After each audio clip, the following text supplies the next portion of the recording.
Friends, आज आपण एक मँगोचं फ्रेश ड्रिंक बनवणार आहोत. तर त्याच्यासाठी आपण इथे काही मँगो चे तुकडे करून घेतलेत. एक मँगोचे तुकडे आहेत, म्हणजे हे एक आंब्याचे तुकडे, आणि हे 4 ते 5 सब्जा मी भिजत टाकला होता. हे 2.5 चमचे कस्टर्ड पावडर आहे, 1 चमचा वेलची पावडर आहे. हे ड्रायफ्रूट्स आहे, त्याच्यामध्ये 15-20 बेदाणे आहेत, आणि 8-10 बदाम आणि 8-10 काजू आहेत, जे मी बारीक तुकडे करून घेतले. हे 2 मँगोचं पल्प मी मिक्सरमध्ये करून घेतलं आहे.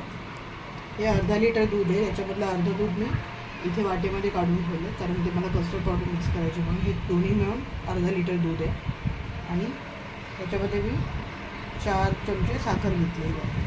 आता आपण दूध तिकडे जाऊ. आता हे मी स्टीलचं एक भांडं घेतलं आहे, याच्यामध्ये आपण दूध टाकूया.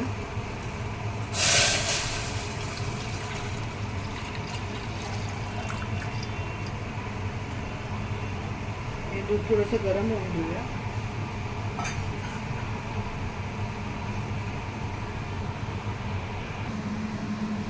तर हे जे दूध मी बाजूला काढून ठेवलं होतं, त्याच्यामध्ये ही कस्टर्ड पावडर टाकूया.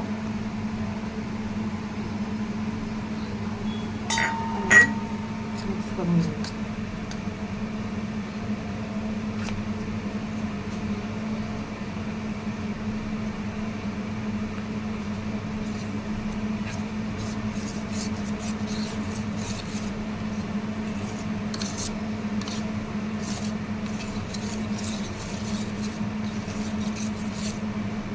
हे व्यवस्थित मिक्स करून झाले.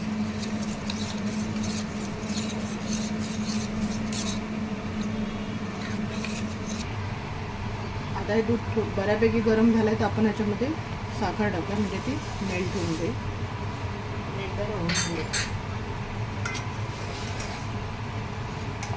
आता आपल्याला याला एक उकळी येऊन देऊया, तोपर्यंत साखर पण आपली मेल्ट होऊन जाईल.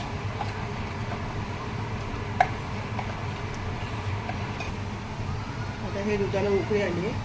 आता आपण याच्यामध्ये हे जे कस्टर्ड ठेवलं होतं मेल्ट करून, ते टाकूया. परत एकदा मिक्स करू.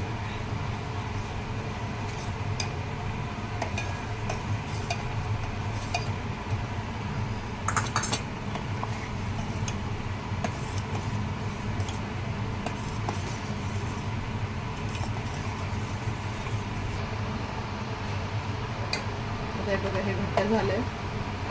आता आपण या स्टेजला हे बंद करून घेऊया आणि थंड करायला ठेवूया. तर हे बघा, हे जे थंड झालेलं आहे, त्याच्यामध्ये मी वेलची पावडर टाकते. मँगोचा जो पल्प केला होता तो टाकायचा.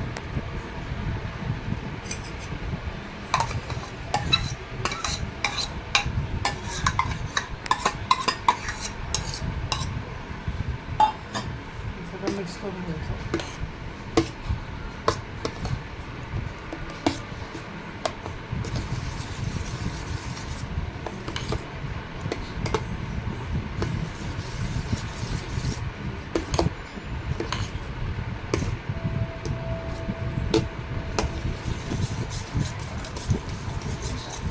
आता हे बघा, प्रॉपर मिक्स झालं आहे. त्याच्यामध्ये हे आपण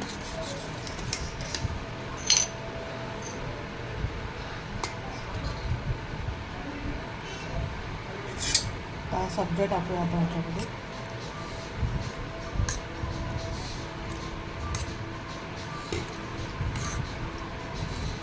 4 चमचे सब्जा टाकले आहे. नंतर हवं तर तुम्हाला हवं तर ग्लासमध्ये ॲड करू शकता.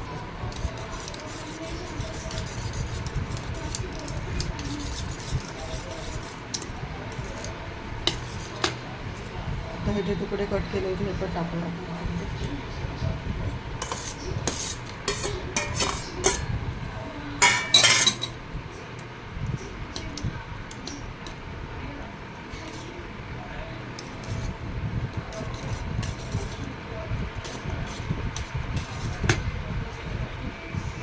हे ड्रायफ्रूट्स होते, हे पण आपण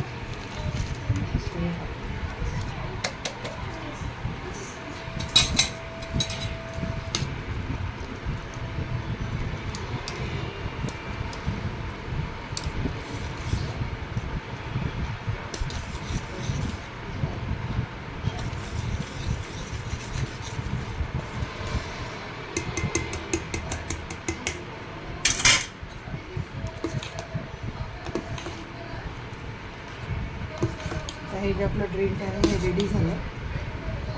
हे थोडंसं आपण थंड करून ठेवूया आणि मग हे थंड झालं की सर्व करायचं थंड. आता हे मी फ्रीजमध्ये थंड करायला ठेवते.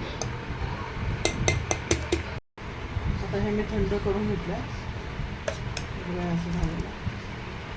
आता हे जे मी इथे ग्लास घेतले त्याच्यामध्ये मी हा सब्जा टाकते, एक चमचा.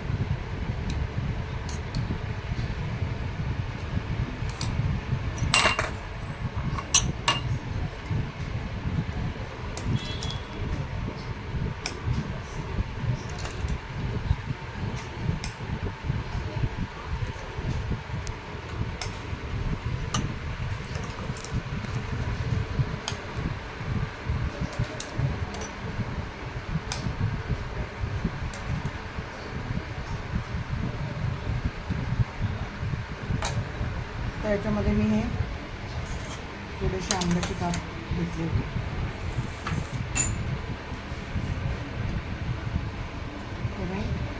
डेकोरेशनसाठी टाकणार.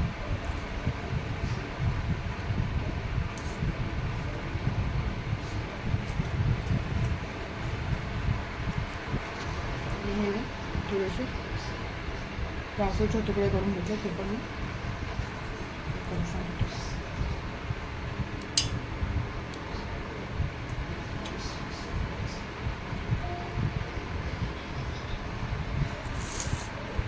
आपलं हे मँगो फ्रेश ड्रिंक रेडी झालं. नक्की करून बघा, एकदम इझी आहे आणि छान लागतं. नक्की करून बघा. ही रेसिपी आवडली असेल तर माझ्या चॅनलला लाईक करा, शेअर करा, सबस्क्राईब करा. थँक्यू.